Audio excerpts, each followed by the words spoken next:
નમસ્કાર મિત્રો, સ્વાગત છે તમારું આપણે એક નવા વિડીયોની અંદર. તો મિત્રો, પોલીસ ભરતી માટેના એક બહુ જ મોટા સમાચાર આવી ગયા છે. જે આપણે દિવાળી પહેલા કહીએ કે બોનસની વાત છે. બહુ મોટી ખુશ ખબર છે કે મિત્રો પોલીસ માટેની નવી ભરતી જાહેર થઈ ગઈ છે. તો મિત્રો આપણે વાત કરીએ કે શું ભરતી આ સાલ આવશે કે આવતી સાલ આવશે, તેની રનિંગ ક્યારે ચાલુ થશે, તેમજ તેના ફોર્મ ક્યારે ચાલુ થશે, તેમજ આ ભરતીનો શું સિલેબસ રહેશે. અને મિત્રો ત્યારબાદ વાત કરીશું કે ચાલુ ભરતી ક્યારે પૂર્ણ થશે. તો ચાલો મિત્રો વાત કરીએ. તમે વિડીયોની અંદર બનાવી રહેજો, તેમજ વિડીયોને લાઇક અને શેર કરવાનું ભૂલતા. ચાલો મિત્રો શરૂ કરીએ. મિત્રો આપણે વાત કરીએ કે હમણાં જ દીપક રાજાને સાહેબ દ્વારા ટ્વીટ કરવામાં આવેલું છે કે પોલીસ ભરતીને લઈને સૌથી મોટા સમાચાર. ડિસેમ્બર માસમાં જાહેર થઈ શકે છે પોલીસની નવી ભરતી. આશરે 13,000થી વધુ પોલીસ ની જાહેરાત થઈ શકે છે. એટલે કે મિત્રો પહેલા એવું કહેવાય હતું કે કદાચ 14,000 જેવી આવશે, પણ આની અંદર કહેવામાં આવ્યું છે કે 13,000. તેમજ કયા કયા વિભાગની અંદર તો 7,000થી વધુ બિન હથિયારી, તેમજ 2500થી વધુ હથિયારી, 3,000 જેવા SRP છે અને 684 જગ્યાઓ PSIની થવાની છે. તો મિત્રો આ ભરતી વિશે વાત કરીએ કે મિત્રો હવે આ વર્ષમાં તો ભરતી આવી મુશ્કેલ છે. કારણ કે જો ભરતી આવવાની હોત તો આ 10મા મહિના એટલે કે ઓક્ટોબર મહિનાની અંદર એની નોટિફિકેશન પણ આવી ગઈ હોત અને તેના ફોર્મ ભરાવાના પણ ચાલુ થઈ ગયા હોત. જો તેમને ભરતી રનિંગ આ શિયાળાની અંદર કરાવવાની હોત તો મિત્રો આ 10મા મહિનાની અંદર આ ભરતી માટેની નોટિફિકેશન તેમજ તેના ફોર્મ ભરાવાના ચાલુ થઈ ગયા હોત. એટલે કે મિત્રો આ વર્ષની અંદર તો ભરતી આવવાની જ નથી, જે આપણે બધાએ ભૂલી જવાનું છે. મિત્રો 2026ની શિયાળાની અંદર મિત્રો રનિંગ ચાલુ થશે એવી આપણે બધાએ આશા રાખી અને તેની તૈયારી કરવાની છે.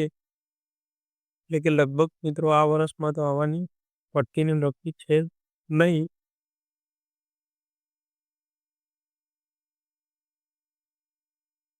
એટલે મિત્રો એ ખોટી આશા રાખીને બેસતા જ નહીં કે ભરતી આ સાલ આવે છે. એમાં જો ક્લાસીસ છે, કોઈ એકેડેમીની અંદર જોઈન થવાનું છે, એવું બધું ખોટી ભ્રમમાં આવી અને મિત્રો એકેડેમી જોઈન ના કરતા.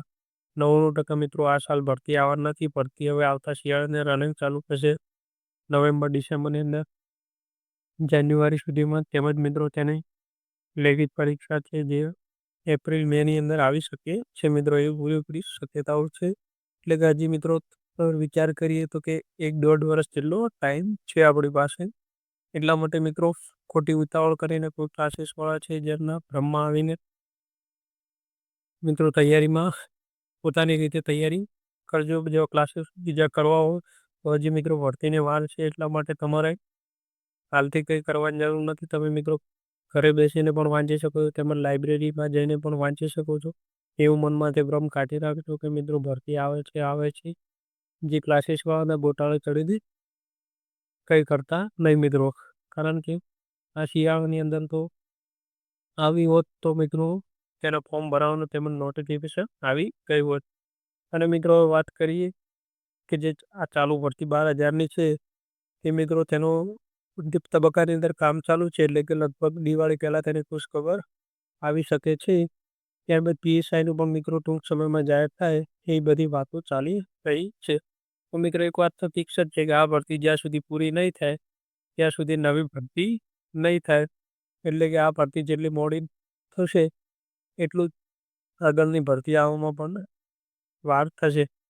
એમાં મિત્રો એક મોટો સવાલ છે કે શું સિલેબસની અંદર ફેરફાર થઈ શકે છે.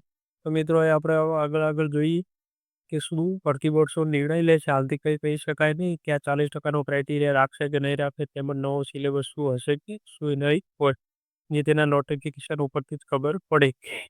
તો મિત્રો આ તો આપણો વિડીયો. મિત્રો તમને વિડીયો કેવો લાગ્યો કોમેન્ટને જરૂરથી જણાવજો. તેમજ તમારો કોઈ સજેશન હોય તો પણ કોમેન્ટની અંદર જરૂરથી જણાવજો. Thank you.